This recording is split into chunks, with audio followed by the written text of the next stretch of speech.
and welcome to the Knitting with Cat Hair podcast. My name is Nikki, also known as Knitting with Cat Hair on Instagram and Cat Hair Knitting on Ravelry. I'm coming to you from Sudbury, Ontario, Canada, where I live with my partner, our 2 daughters, and our 5 cats. So I just want to say a big warm welcome to all new viewers. I have noticed quite an increase in subscribers as of late, and it's so surreal.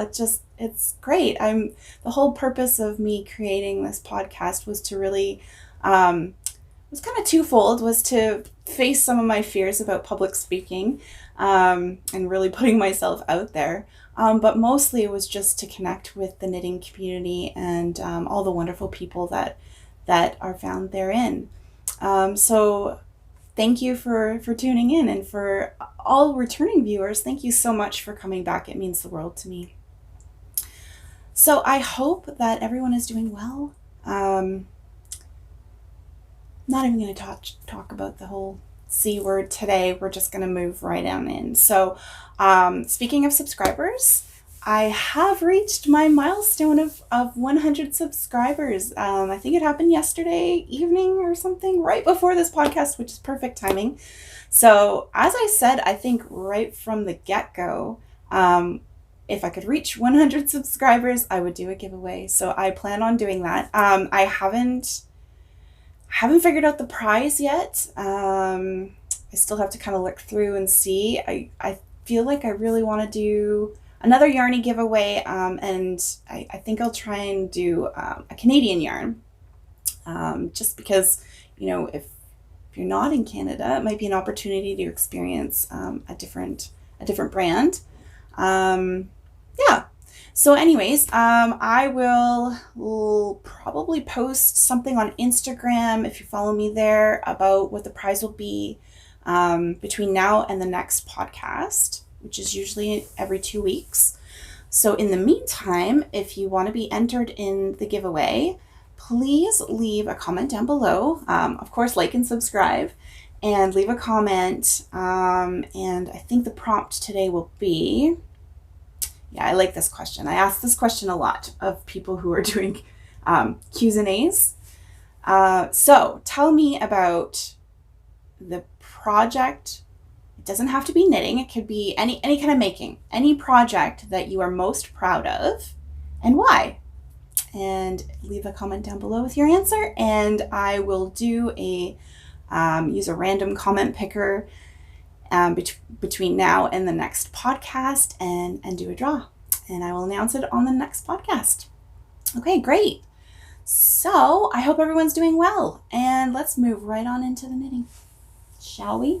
So I'm going to start with works in progress. Oh, I should start with what I'm wearing. So today I am wearing my Weekender, which is a pattern by Andrea Mowry. It's just a large, kind of boxy, oversized sweater. I don't know if I can stand up and show you. I'll try here. So this is the Weekender, and it has this really cute little slip stitch detail down the center and on the back center as well. And then it's a boat neck. It's got this nice detail along the sides. So you'll notice it's pretty large. So if you've ever... I don't recommend this, but if you have ever watched my very first episode, which was very awkward, I am wearing this sweater, and I had not washed and blocked it as of yet. So that was back in February when I started the podcast, and it was fitting quite nice. And then I washed and blocked it, and I mean like loosely blocked it. I didn't pin it out or anything, because I knew as soon as I wet it that it was growing so much. I didn't want to stretch it any further. So I literally just laid it out to dry, and now the neck is way too large. So I'm probably my mom suggested, I'm probably gonna sew up the sides here and just make it so that it fits a little better. It's still really large, but it's comfy and it's warm, and I knit it up out of Tanis Fibre Arts Purewash fingering, which is a superwash 100% merino, and the colorway is called Ravine. So it's like this deep teal. It's showing up pretty true to form on the camera. But it did grow. And both of my projects that were knit up in Tanis Fibre Arts, and I have limited experience with sweaters, I'll be honest. I think I've only knit, like adult size, I think I've knit 4 to date. 2 of them were out of Tanis Fibre Arts yarn, and they both of those grew considerably. They are superwash, so I don't know if it's a superwash thing. I don't know if it's their particular yarn, but heads up, Tanis Fibre Arts Purewash fingering does grow when you wash and block it. Yeah, and then I've knit a cardigan out of Madeline Tosh DK, which I'll be honest, I've never washed and blocked for fear that it will grow, because it fits okay now. I've shown it a couple times. I think I've worn it a couple times. It was the another Andrea Mowry pattern, Comfort Fade Cardi. So, and then the last one, the most recent one, I think it was my Felix pullover. Yeah, and it was knit out of Baby Surrey alpaca. I showed it on my last episode. Baby Surrey alpaca, merino, and silk. And I wanted it to stretch because it was a little short in the body, and I was counting on it stretching a little bit, especially because it had alpaca in it, which I've been told does grow, and it didn't. So I don't know, man. I'm just feeling my way through this all. Keeping notes, making notes of what projects are getting larger with wash. Of course, you know, if I was a smart knitter, I would knit a gauge swatch and wash and block it and see what happens, which is what I'm supposed to be doing. Anyways, moving on. That's what I'm wearing. The Weekender. Okay, so let's move into works in progress. And I full up lied on my last podcast and said I wouldn't show the socks if they weren't done. I'm showing them anyway because I don't have a ton to show today. And I did make some good progress. They are almost done. They will be done by the next podcast for sure. So these are my 2 at a time, just vanilla socks. So last time I had just finished the heel flap. I've now done the heel turn and the gusset, and I'm literally just knitting the foot now. So the feet, I should say, because there's 2. Yeah, so I think I have a couple more inches, maybe 1.5 inches to go, and then I can start the toe. And I will be done these 2 at a time. And this was my first time doing 2 at a time sock knitting. I didn't really have too many issues with it. I find I enjoy the fact that I'm getting them done at the same time and I don't have to finish one and then start the other. So there's no fear of second sock syndrome. I did start the cuff on, like I did the cuffs singularly and then placed them onto the needles. And I think that's recommended just because when you're doing the ribbing, it's really difficult to get a tight, you get ladders if you don't do that. I think that was what I had heard. So that's what I did. And then I did also, after I finished the heel flap, for doing the turn, yes, I did. I took them off the needles and did them singularly and then put them back on. So it's a little more fiddly, but I have 2 socks that are at the same spot. I don't have to worry about, measuring them. I know they're on the exact, they're going to be the exact same length. So that's one bonus for sure. And sorry, I didn't even speak about the yarn. The yarn is Polka Dot Creek. It was a sock set. Polka Dot Creek yarns, a Canadian yarn. And this colorway, the main colorway, is called Spring Showers. And then I don't know if you can tell, but there is a difference. The cuffs are being done in a darker turquoise, and the colorway for that is called Pool. So yeah.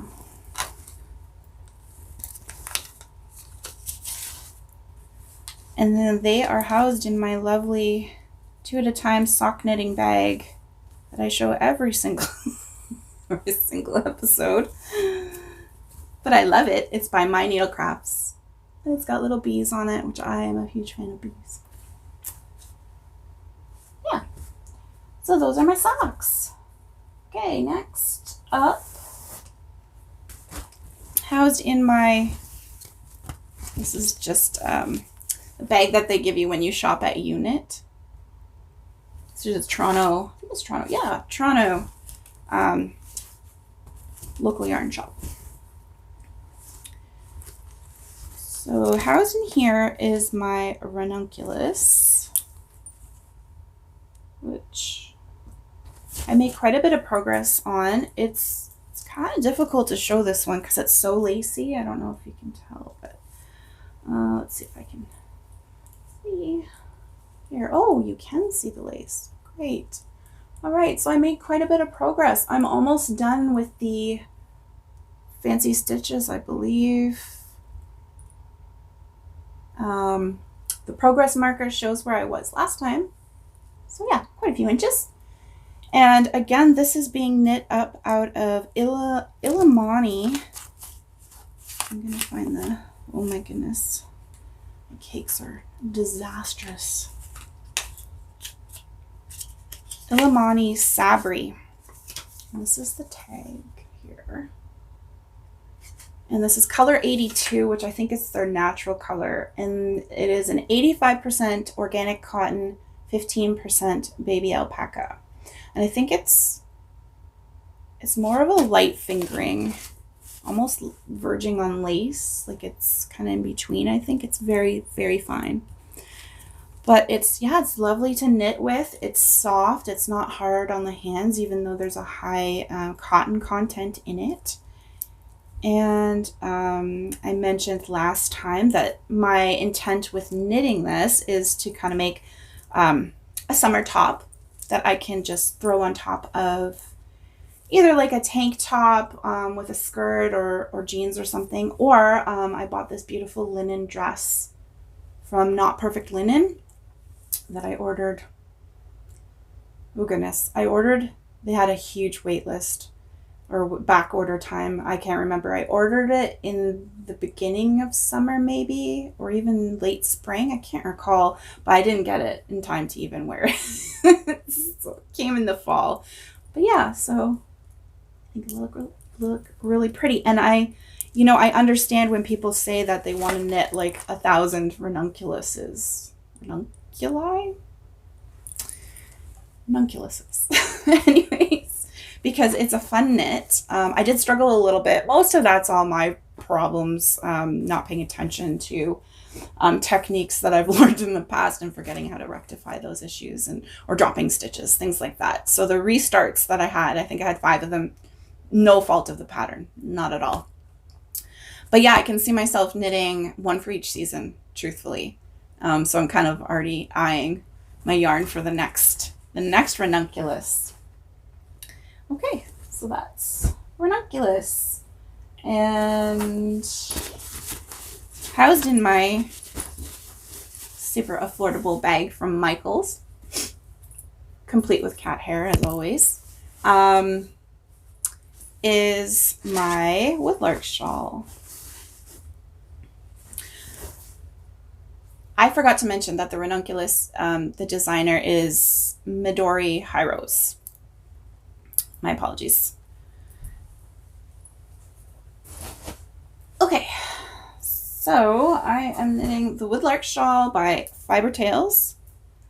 Again, sorry, I'm all tangled up here. We go. It's best if I show it this way. So I've made a little bit of progress. I think, where's my progress keeper? Oh, here it is. Okay, so about an inch. But, progress is progress. And this is a shawl that is steeked. This will be my first time steeking, so I'm really looking forward to that process. These are the steek stitches. Here, right down the center. I didn't make any modifications to the pattern really, other than to add in, I think I doubled the number of steek stitches. I think it calls for 4 total, and I did 8. Just to be on the safe side, it's my first time. I was a little nervous. So yeah, added in those extra stitches. I am knitting this up out of this beautiful yarn by Small Bird Workshop, a Canadian company. Of course, I'll put links to everything that I talk about down below in the down bar, so you'll be able to find everything. And this yarn is a 75% Gotland, or do I have it backwards now? 75% Gotland, 25% BFL, or the other way around? Can't recall. I'll have to put on the screen because now I've forgotten, and I don't think I have the tags for these for some reason. I'll just double check.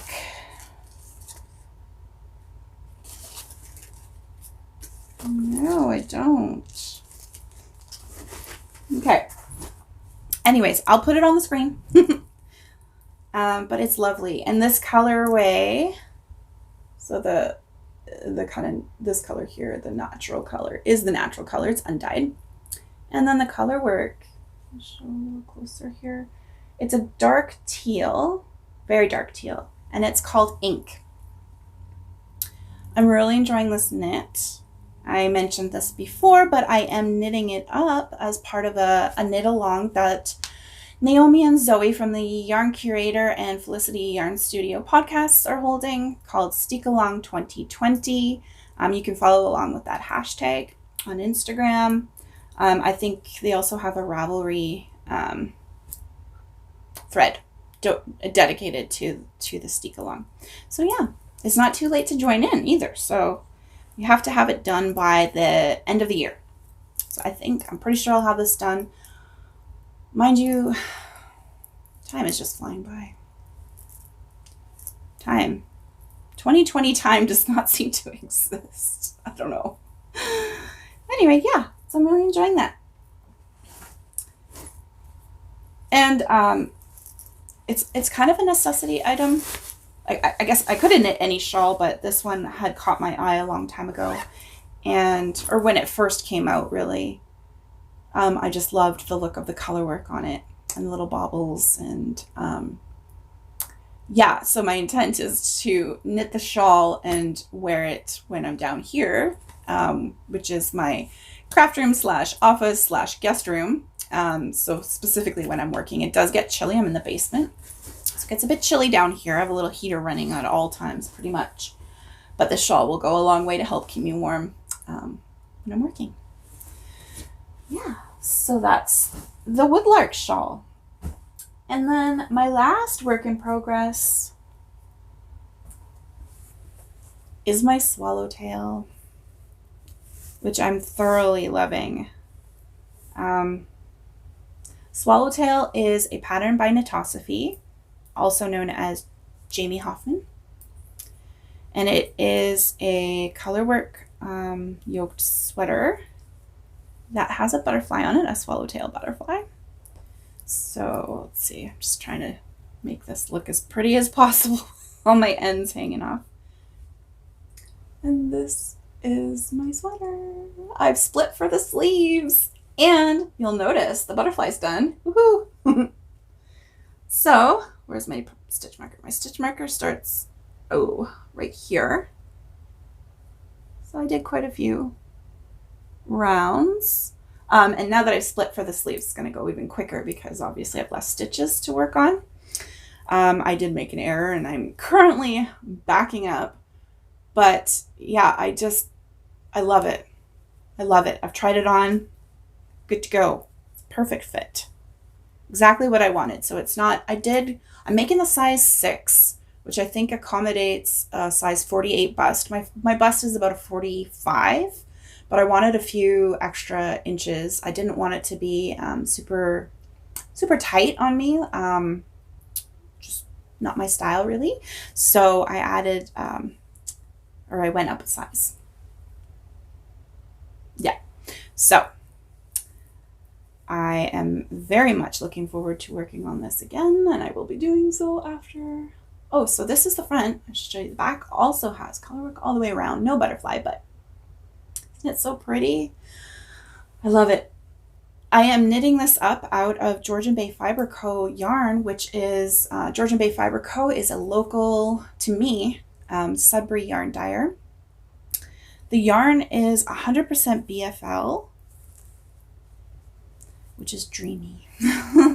I'm loving the BFL. I have another episode where I talk about how it's probably my new favorite. I'll be honest, I haven't tried all that many different, I guess, breeds of yarn. If you can say breeds, is that the right word? Fiber types. So it's all new to me, and I am so far loving. It's so soft. It's so bouncy. This is a cake. This is the color I used at the top of the yoke. And it's called Lichen. And then I use this color, which is called Wrought Iron. And then this beigey color is called Vintage Lace. And then the fourth color, which I have not yet gotten to, is kind of this rusty color. And it is called Noble Rust. I'm really excited to get to the main body and start pulling this color into. So I have a little bit of color work left to go on the upper body, and then I get into the main color. And then it's just knit, and I will be alternating skeins. These ones are actually pretty noticeably different. So I don't know if it shows up on camera. Yeah, so this one you can see is much darker and redder than this one. So I'm definitely gonna have to alternate, but I think it's gonna be lovely. So yeah, that's my last work in progress, and I had no finished objects. This time, next time, I will have some socks, I'm pretty sure. So maybe I'll move on to acquisitions. I just have the one. I didn't get a chance to show it last time when I filmed, when I was up at my mom's house on Birch Lake. I just didn't bring it with me. So my 10-year-old has requested a cardigan, and I don't know about other parents out there, but when my kids request me to knit something, I jump at the chance. I literally have to contain my excitement because it really doesn't happen very often. So, and my daughter's very knit worthy. So when she asks me to make her something and I make it for her, she really does cherish it. And at least she used to. Now she's a little bit older, like she's 10, almost 11 now. So her attitude's changed a little bit, and she may not be the same way now, but I know in the past she used to flaunt her knits and tell everyone that her mom made it for her. Yeah, so I ordered 3 of these gorgeous, they're getting a bit blown out, so it's more like butter yellow, a little deeper than it's showing up on camera. They're 100% merino, and they're naturally dyed by Roots and Rain yarns, and I think they're Canadian. I think they're based out of Ottawa. Yeah, anyways, beautiful. So this was dyed with goldenrod and eastern Brazil wood, and she gathers rainwater to do her dyeing with, which is also great in terms of the environment and not wasting water. So yeah, I have 3 skeins of this. So I'm looking for a cardigan pattern. I've also talked my daughter into possibly pairing this with mohair. In the past, she said that mohair is kind of scratchy and itchy to her. But we'll see. We'll see. So I might find, I think she wants to keep it yellow. She wants pastel yellow. Probably more of a spring, summer cardigan. So maybe the mohair is not necessary. But yeah, if you have any good suggestions for a child's cardigan, like I said, she's 10, almost 11 years old. Her preference is to not have buttons. She doesn't want it to close. She just wants it to kind of be one of those open cardigans. So I would very much appreciate any suggestions you have. And it is a It looks a little light. I think it's a light fingering. Yeah. Light fingering. So light fingering to fingering weight, I guess. Patterns would be much appreciated. So yeah, that's my really my only acquisition. And I'm not really planning on casting the cardigan on right away. I think I really want to get at least one of my one of my sweaters off the needles first, because it's just getting a little bit overwhelmed with the number of projects I have. And then there's my partner sweater that I really need to pick up and finish off, which I showed in my last episode, which was the Westerly pullover. All right, so other than that, my crafting plans do involve going back and taking, or reusing, I guess, taking apart the garments that I've made for my daughter that no longer fit her. And one of those is this cute little dress that I made her, oh gosh, a couple years ago. I'll pop a picture of her wearing it, and I can't remember the name, so I'll put that across the screen as well. This was knit up out of, I think it's bamboo yarn, so like rayon, I guess. But yeah, if you're looking for an alternative to acrylic, something that is no fuss, you can throw in the washing machine and the dryer, no problem. The bamboo is definitely that. It held up wonderfully. Yeah, and it's soft. It's nice. So I'm going to take that apart. I don't really have any plans for what I'm going to make with it afterwards, but it'll be good to at least have it so that when inspiration strikes, I can just get started. And this is probably, it looks a little ratty now because it was very much well worn, but this is probably my favorite garment that I made for my daughter so far. I think I made this when she was 7. So this is another dress. After she outgrew it, she continued to wear it as a tunic. So she'd just throw leggings on underneath. Yeah, I put these cute little rainbow flower buttons on there. Yeah, and there's a reason. Well, it did call for buttons, but they were supposed to be decorative. You'll notice that mine is open. That's because when I made it, I didn't use a stretchy bind off at the top for the collar, and I couldn't get it over her head. So my only solution was to basically go back and re-knit and just make it so that there were buttonholes, like create buttonholes, and actually use the buttons to do up. So that's the modification I made on this pattern. I can't remember the name of the pattern again. I'll put it in and links below, but I knit this up out of, I think this may have been the very first hand-dyed yarn I've ever purchased from like a local, not local, they were from the US, but a hand dyer. Canon hand dyes. And it was a mini pack.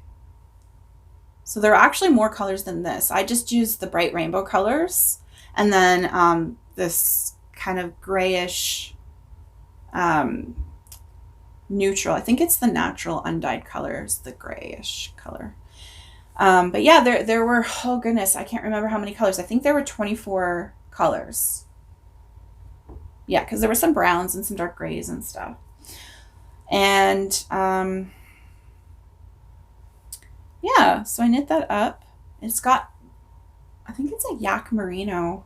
Again, I'm blanking out. I should have looked this up before a podcast, but I'll look it up and I'll put it in down below. But I'm pretty sure it was a yak merino mix. It's so soft and very, very warm. So yeah, I'm going to, the yarn was not cheap. Let's leave it at that. This is the most expensive piece I've ever made for my daughter. Anyway, so I really want to reuse the yarn. So I'm going to take it apart, and I might make some socks out of it. I'm sure I can get quite a few pairs. So it looks like I have quite a bit of yarn. So yeah, those are my plans, to take apart 2 dresses and reuse the yarn. So I guess that's probably it for this podcast. If you enjoyed it, please do consider liking and subscribing. And again, if you want to participate in the giveaway, don't forget to leave a comment down below letting me know what piece of crafty goodness that you've created that you're most proud of and why. And I will see you all in 2 weeks' time. Bye!